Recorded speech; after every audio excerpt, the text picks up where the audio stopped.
Good morning student. आप सब B Com third year honours के स्टूडेंट हैं और मैं Seema Gotwal, assistant professor, government college Ajmer. आप सब बीकॉम थर्ड ईयर ऑनर्स के स्टूडेंट हैं। बिजनेस एडमिनिस्ट्रेशन आपका जो पेपर है, इसके अंदर आप मैनेजमेंट आपका पेपर चलता है। तो आज हम मैनेजमेंट के बारे में पढ़ेंगे। मैनेजमेंट क्या होता है? तो आपने मैनेजमेंट 12th क्लास तक तो वैसे ही पढ़ा है और हम आम भाषा में मैनेजमेंट का भी यूज़ करते हैं कि प्रबंध क्या होता है, मैनेजमेंट क्या होता है। मानव ने जब से समूह में रहना और कार्य करना प्रारंभ किया है, तभी से संगठन एवं प्रबंध का कार्य का श्री गणेश हो गया था। जो जो ये समूह संगठन बड़े होते चले गए, उनकी प्रबंध व्यवस्था भी कठिन एवं जटिल होती चली गई। आज 21वीं शताब्दी में प्रवेश करते समय हमें अनेक राष्ट्रीय, बहुराष्ट्रीय, आर्थिक, सामाजिक, राजनीतिक, धार्मिक, सांस्कृतिक आदि संगठनों का जाल बिछा दिखाई देता है, जिनकी सफलता पर भी हम संपूर्ण मानव जाति की समृद्धि निर्भर करती है। ऐसे में इन संगठनों की प्रभावकारी प्रबंध आवश्यक बन गया है। यही कारण है कि प्रबंध संपूर्ण विश्व में एक महान शक्ति, साधन, कार्य, ज्ञान की विधा के रूप में समझा जाने लगा है। सभी देशों में इसके अध्ययन, अध्यापन, शोध पर प्राय ध्यान दिया जाने लगा है। वर्तमान युग में महान प्रबंध शास्त्री पीटर एफ ड्रकर ने यह लिखा था कि प्रबंध का एक अनिवार्य, विशिष्ट, शीर्ष संस्था के रूप में जन्म होना सामाजिक इतिहास में एक आधारभूत घटना है। आज विश्व के सभी देशों की अर्थव्यवस्था तथा उद्योग धंधों की कुशल एवं सफल संचालन में प्रबंध सर्वमुखी आवश्यकता बन गई है। ये राष्ट्र के अस्तित्व का आधार स्तंभ एवं भाग्य विधाता बनता जा रहा है। ये दुनिया के देश की शक्ति का महान स्रोत बन गया है। जो राष्ट्र आज शक्तिशाली है, वे कुशल एवं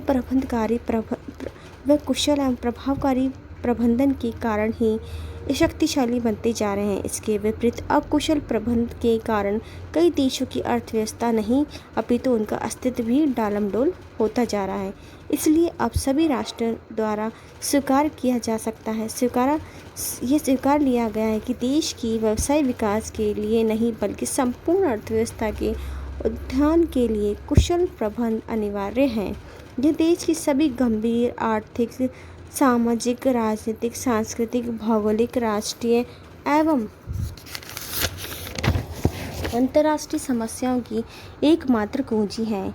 यह वह मंत्र है जो देश की अर्थव्यवस्था को विश्व की अर्थव्यवस्था की महाशक्ति के रूप में स्थापित करवा सकता है। अगर हम इसे संक्षिप्त में कहते हैं तो यह है कि ये देश की गंभीर समस्याओं की मुक्ति का साधन नहीं, आर्थिक समृद्धि और अंतर्राष्ट्रीय सम्मान का भी कारक है। यही कारण है कि विश्व की महान प्रबंधशास्त्री पीटर एफ ड्रकर ने लिखा है कि प्रबंध प्रत्येक व्यवसाय का गतिमान जीवन तत्व है। इसके अभाव में उत्थान के साधन केवल साधन ही बने रह जाते हैं, उत्पादन की भलीभूति ही नहीं होगा। इसी में एक परिभाषा और हम साथ ही ले रहे हैं जो जॉर्ज जू की है। उन्होंने कहा है, अर्थशास्त्र के प्रबंध का उजागर करते हुए बहुत ही सुंदर लिखा है कि प्रबंध हमारी अर्थव्यवस्था की प्रगति का निर्धारित, शिक्षकों, नियोक्ताओं, साधनों का संयोजक, कारगर सरकार का पथ प्रदर्शन, सरकारी सुरक्षा, राष्ट्रीय सुरक्षा, शक्ति तथा समाज का परिवर्तक है। ये हमारी राष्ट्रीय एवं व्यक्तिगत क्रियाओं का केंद्रीय बिंदु है तथा जिस प्रकार हम हमारी संस्थाओं को प्रबंध करते हैं, वह इस बात को स्पष्ट संकेत है कि हम और हमारा समाज कैसा होगा। भारत जैसे विकसित राष्ट्रों में तो प्रबंध के समक्ष महान चुनौतियां विद्यमान हैं। आज अनेक अस्तित्व, दक्षता एवं प्रभावशाली को ललकारा जा रहा है। उन्हें अपेक्षाओं की कि वे गरीब, बेरोजगारी, बीमारी, अज्ञानता के अभाव में असंतोष, भ्रष्टाचार, अनैतिक व्यवहार की लालफीताशाही, श्रम एवं उपभोग, शोषण, अल्प विकास साधनों के दुरुपयोग को रोक सकें और देश में बनी दिशा दे सकें। इस प्रकार स्पष्ट है कि संपूर्ण विश्व की प्रबंध की एक शक्ति और साधक बन गया है, जिससे अनेक अपेक्षाएं हैं। ऐसे में प्रबंध शास्त्री हेनरी हेनरी के विचार ये हैं कि प्रबंध के कार्य से अधिक जीवंत कोई कार्य नहीं है।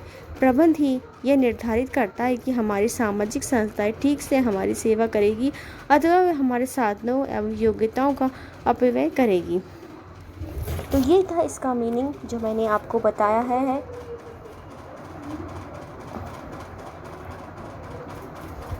अब हम इसकी जो डेफिनेशन मैंने आपको बता दी बच्चों, मैंने इसमें PDF डाला हुआ है, आप उसमें ज़रूर देखिएगा। अब हम इसके नेचर पे आ जाते हैं कि इसकी विशेषताएं क्या हैं। तो इसकी विशेषताओं में सबसे पहले जो हम ले रहे हैं प्रबंध की विशेषता,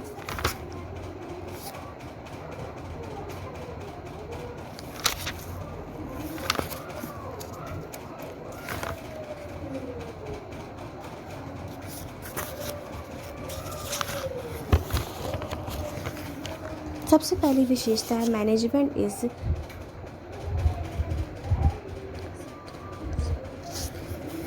प्रबंध की विशेषता। प्रबंध एक विशिष्ट कार्य नहीं अपितु कार्यों की प्रक्रिया है। इस प्रक्रिया को सही रूप से समझने के लिए हम कुछ विशेषताओं को यहाँ समझना चाहेंगे। जो पहली विशेषता है, प्रबंध एक विशिष्ट कार्य है। मैनेजमेंट एक डिस्टेंस एक्टिविटी। प्रबंध शब्द का उपयोग विभिन्न अर्थों में किया है, किंतु इसके व्यवस्थित शिक्षण, प्रशिक्षण एवं उसके व्यवहार को अपनाने की दृष्टि से एक विशिष्ट कार्य के रूप में ही माना जाता है। टेंड्री कहते हैं कि प्रबंध व्यक्ति नहीं बल्कि एक विशिष्ट कार्य है। ये अत्यधिक चुनौतीपूर्ण और परिश्रमपूर्ण कार्य है। ये असंगठित संसाधनों का उपयोग कर उपयोगी उत्पादों सेवाओं का उत्पादन करने में सक्षम है। इसका दूसरा है ह्यूमन एक्टिविटी। तो यह ह्यूमन एक्टिविटी इसलिए है क्योंकि इस प्रबंध का जो काम है वो एक मानव के द्वारा ही किया जाता है, मनुष्य के द्वारा ही संपन्न किया जाता है। और प्रबंध के कार्यों को यंत्रों का उपयोग बढ़ रहा है किंतु मनुष्य की स्थापना नहीं हो रही है। प्रबंध के विशेषज्ञ टेरी ने लिखा है कि कंप्यूटर प्रबंध में सहायता करते किंतु ये मानव का स्थान नहीं ले सकते हैं। प्रबंध कार्य में कुछ दशकों से पूर्व पुरुष वर्ग का ही अत्यधिक महिलाओं का भी इस कार्य में योगदान बढ़ता जा रहा है। तीसरा है activity for management of human organisation. प्रबंध मानवीय संगठन का ही नहीं पशुओं का भी संगठन प्रबंध मानवीय संगठनों का ही किया जा सकता है। पशुओं का संगठन नहीं होता, मनुष्य और पशुओं की भीड़ का प्रबंध संभव ही नहीं है। तो यहाँ है कि हम ये ओरिएंटेड ह्यूमन जो ऑर्गेनाइजेशन है मानव का ही आप मैनेजमेंट कर सकता है, मानव के द्वारा ही प्रबंध का कार्य किया जा सकता है। नेक्स्ट है औपचारिकता समूह में संपन्न कार्य। It takes place in formal groups. प्रबंध अनेक व्यक्तियों से कार्य कराने का कार्य है। प्रबंध अन्य लोगों से कार्य करवाते हैं और वे स्वयं प्रबंध के कार्य नियोजन, संगठन, निर्देशन, नियंत्रण करते हैं। तो यही इस के साथ एक द्वारा एक प्रबंध एक कार्य बनता है। और जो औपचारिक फॉर्मेलिटी थी ये तो था an activity of getting thing done through other. तो ये दूसरों से काम कराने की कला है। दूसरा है पर्पसफुल एक्टिविटी। प्रबंध का कार्य निरुद्देश्य लक्ष्यहीन नहीं होता है।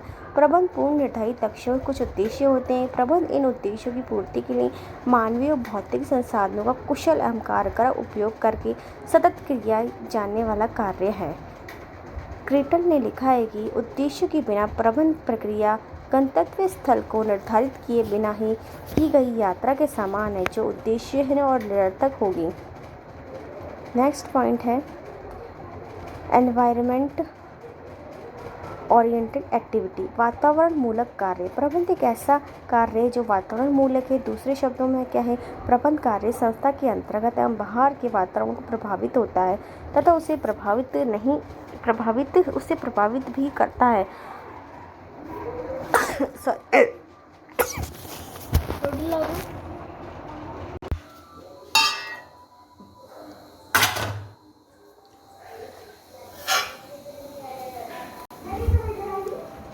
तो ये एनवायरनमेंट जो मैंने आपको बताया एनवायरनमेंट ओरिएंटेड एक्टिविटी है।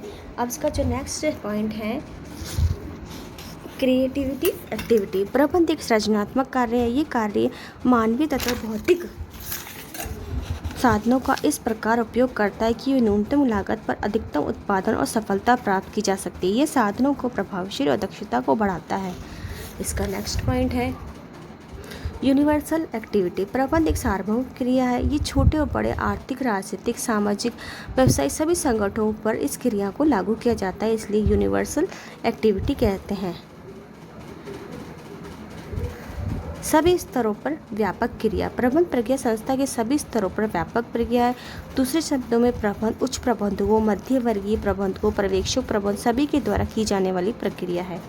नेक्स्ट है an activity management is a process, प्रबंध एक प्रक्रिया है। प्रबंध की एक ये विशेषता ये भी है कि ये एक प्रक्रिया है, जैसे ये कार्य की प्रक्रिया जो है निरंतर चलने वाली प्रक्रिया है, तो इसे एक मैनेजमेंट इस प्रोसेस भी कहा जाता है। तो जो मैंने आपको पॉइंट बताए हैं आज बच्चों, आप नेचर ऑफ मैनेजमेंट की डेफिनेशन, ये सब मैंने आज आपको उसके अंदर बताया है। आप अपनी बुक्स के अंदर से ज़रूर देखिएगा, और मैनेजमेंट के बारे में वैसे भी बहुत ही ईजी है इसको समझना, तो आप इसे ज़रूर पढ़िएगा। आज के लिए धन्यवाद, थैंक यू।